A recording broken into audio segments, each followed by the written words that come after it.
Global debt just reached $89 trillion. This represents the highest debt level in human history, exceeding the combined GDP of every nation on Earth by a factor of 3 to 1. But the debt level itself is not the crisis. The crisis is that rising interest rates have made this debt mathematically impossible to service. This is the $89 trillion debt bomb, and it is about to detonate. Let me show you exactly how this debt bomb was constructed. Let me walk you through the mathematics that prove this debt cannot be serviced at current interest rate levels. And let me explain why central banks are trapped in an impossible situation where any policy choice triggers financial system collapse.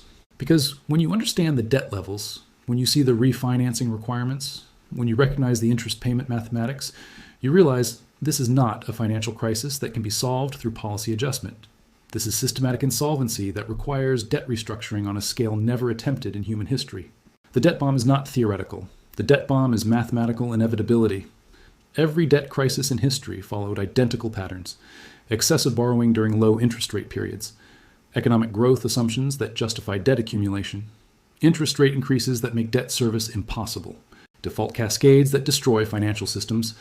The current global debt situation represents this pattern at unprecedented scale.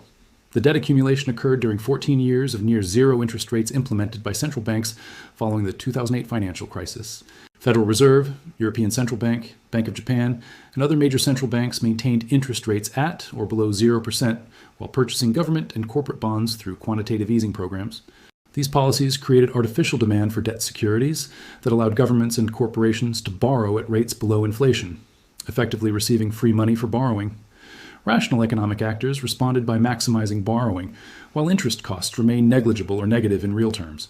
Global debt increased from $47 trillion in 2008 to $89 trillion in 2024, representing an 89% increase during the low interest rate period. This borrowing occurred across government debt, corporate debt, and household debt sectors simultaneously in every major economy. Government debt represents the largest component at $39 trillion globally. Developed economy governments borrowed extensively to finance fiscal stimulus, infrastructure spending, and social programs, while interest costs remained manageable at near zero rates.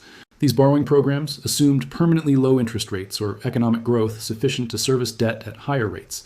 Corporate debt totals $28 trillion globally, with $12 trillion requiring refinancing over the next 18 months. Corporate borrowers issued bonds and maintained credit facilities at rates averaging 2 to 3% annually, assuming these low costs would continue indefinitely, or that business cash flows would grow sufficiently to service higher rate debt.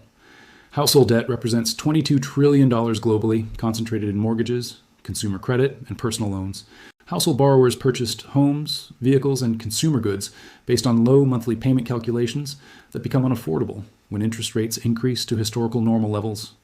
The interest rate environment changed dramatically starting in 2022 when persistent inflation forced central banks to raise rates from near zero to current levels, exceeding 5% in many economies. This rate increase represents the fastest monetary tightening cycle in modern financial history. Federal Reserve increased rates from 0.25% to 5.33% in 18 months. European Central Bank raised rates from negative 0.5% to 4.5%. Bank of England increased rates from 0.1% to 5.25%. These increases occurred simultaneously across major economies. The mathematical impact on debt service costs becomes clear through simple interest calculation. $89 trillion in global debt at an average interest rate of 1% requires $890 billion annually in interest payments. The same debt at 5% interest requires $4.45 trillion annually in interest payments. This represents a $4 trillion annual increase in global interest payment requirements.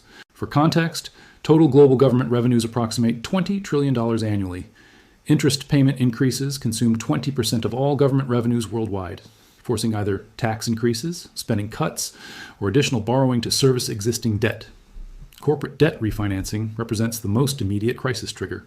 $12 trillion in corporate debt matures between 2024 and 2025. Requiring replacement financing at current market rates exceeding 7% for many borrowers, compared to original rates averaging 3%.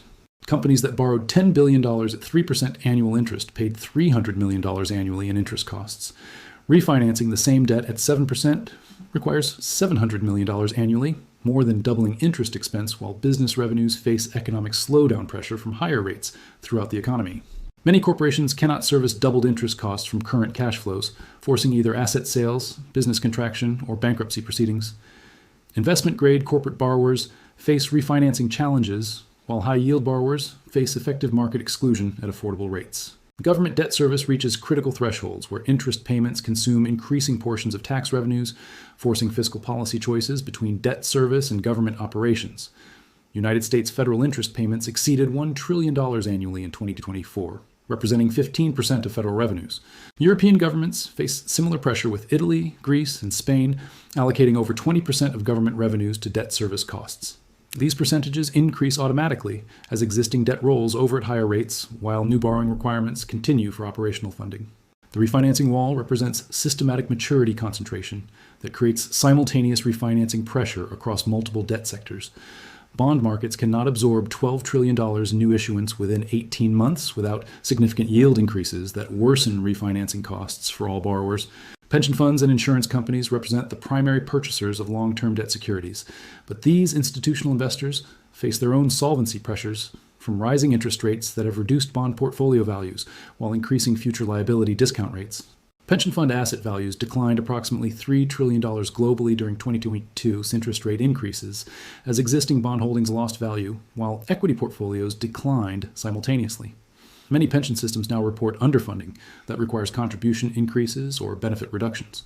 Insurance company solvency faces similar pressure, as rising interest rates reduce policy reserve values while increasing future claim liability costs. Life insurance companies particularly struggle with guaranteed return policies, issued during low-rate periods that become unprofitable at current interest rate levels. Banking system stability depends on debt market functionality, but banks hold approximately $8 trillion in government and corporate bonds that have declined in value as interest rates increased. These unrealized losses reduce bank capital while increasing deposit funding costs as savers demand market rates. Regional banks face particular stress from commercial real estate debt exposure combined with deposit outflows and bond portfolio losses. Silicon Valley Bank, First Republic, and Credit Suisse failures in 2023 demonstrated banking system vulnerability to interest rate increases and debt market stress. The international dimension multiplies crisis complexity through currency effects and cross-border debt exposures that create contagion channels between national debt crises.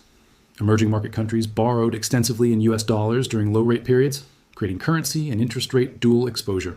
Emerging market debt totals approximately $15 trillion with significant portions denominated in foreign currencies.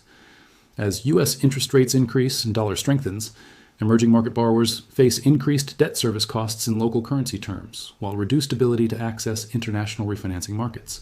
8 emerging market countries have defaulted or restructured debt since 2022, including Sri Lanka, Pakistan, Ghana, and Zambia. These defaults represent early indicators of broader emerging market debt stress that could affect major economies through trade disruption and banking system exposure. China's debt situation presents systematic risk through local government financing vehicles that borrowed approximately $12 trillion for infrastructure development during the low-rate period. These borrowing entities generate limited revenue while facing maturity walls that exceed local repayment capacity. Chinese real estate sector debt represents additional systematic risk through property developer borrowing that finance construction projects, assuming continued price appreciation and sales velocity. Major developers, including Evergrande, Country Garden, and others, have defaulted while property sales decline 30% annually. The policy response options face mathematical constraints that limit central bank flexibility. Raising interest rates further to combat inflation worsens debt service crises, while lowering rates risks inflation acceleration that requires even higher future rates to control. The Federal Reserve faces the impossible choice between financial system stability and price stability. Maintaining current rates triggers debt defaults, while reducing rates allows inflation to accelerate beyond control, requiring even higher future rates that worsen long-term debt sustainability. European Central Bank faces similar constraints with additional complexity from sovereign debt differences between member countries. Italy and Greece cannot service debt at rates that Germany considers appropriate for inflation control, creating political tension within the monetary union. Bank of Japan maintains near zero rates despite global rate increases, but faces currency devaluation pressure that increases import costs and domestic inflation. Yen weakness threatens Japanese debt sustainability through inflation, while rate increases would trigger immediate debt service crisis. The fiscal policy response options remain equally constrained. Government spending cuts during economic slowdown worsen recession, while spending increases worsen debt sustainability. Tax increases reduce economic growth, while tax cuts worsen fiscal positions. Modern monetary theory advocates suggest debt sustainability. Concerns are overblown because governments can print money to service debt obligations, but this approach risks currency devaluation and inflation that destroy economic purchasing power while transferring wealth from savers to debtors. Historical precedents suggest debt crises of this magnitude require systematic restructuring rather than policy adjustments that assume debt sustainability at reduced rates. Latin American debt crisis, Japanese banking crisis, and European sovereign debt crisis required debt forgiveness, bank recapitalization, and economic restructuring. But current global debt exceeds historical crisis examples by factors of 10 or more while affecting every major economy simultaneously rather than isolated regions or sectors. No existing institutional framework can manage debt restructuring at this scale without fundamental changes to international monetary systems. The timeline for crisis manifestation depends on refinancing requirements and economic growth trajectories, but mathematical analysis suggests crisis acceleration over the next 12 to 18 months as refinancing pressure peaks while economic growth slows from higher interest rate impacts. Corporate bankruptcy filings have increased 40% year over year in major economies, while government debt service costs force fiscal contraction that reduces economic growth. These trends create negative feedback loops that worsen debt sustainability while reducing refinancing capacity.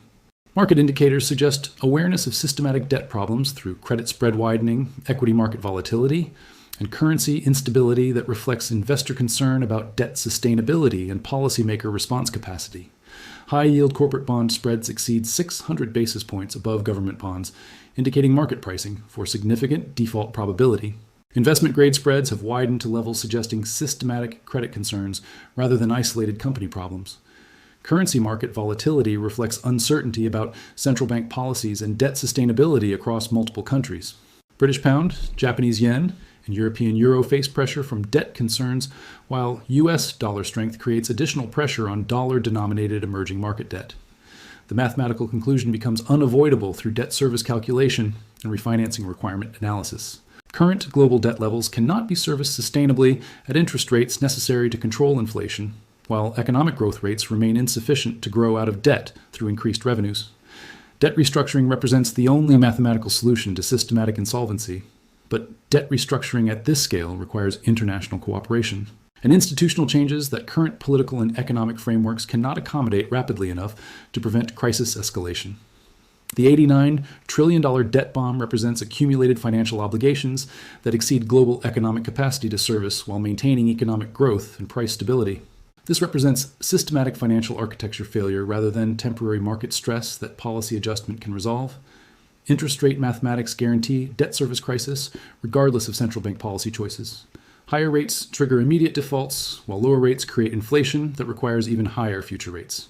The debt bomb timer cannot be stopped through monetary policy alone. The crisis timeline accelerates as refinancing pressure increases, and economic growth slows from higher interest rate impacts throughout the global economy. Mathematical inevitability suggests systematic crisis escalation over the next 18 months, regardless of policymaker intervention attempts. Debt bomb detonation occurs when debt service requirements exceed debtor capacity, while refinancing markets cannot absorb new issuance at affordable rates. These conditions are developing simultaneously across government, corporate, and household debt sectors in multiple major economies. The global debt crisis represents the largest financial bomb in human history. $89 trillion in debt obligations that cannot be serviced at current interest rate levels, while central banks remain trapped between inflation control and financial system stability. The debt bomb has been constructed over 14 years of artificial interest rates. The timer is accelerating through refinancing requirements and economic slowdown. The mathematics guarantee detonation regardless of policy intervention attempts. Financial system survival requires debt restructuring at unprecedented scale. But institutional frameworks for managing crisis at this magnitude do not exist, while political systems cannot implement necessary changes rapidly enough to prevent systematic collapse. The $89 trillion debt bomb represents the end of the current global financial system. Crisis escalation is mathematical inevitability. The only question is timing and the scale of destruction when detonation occurs,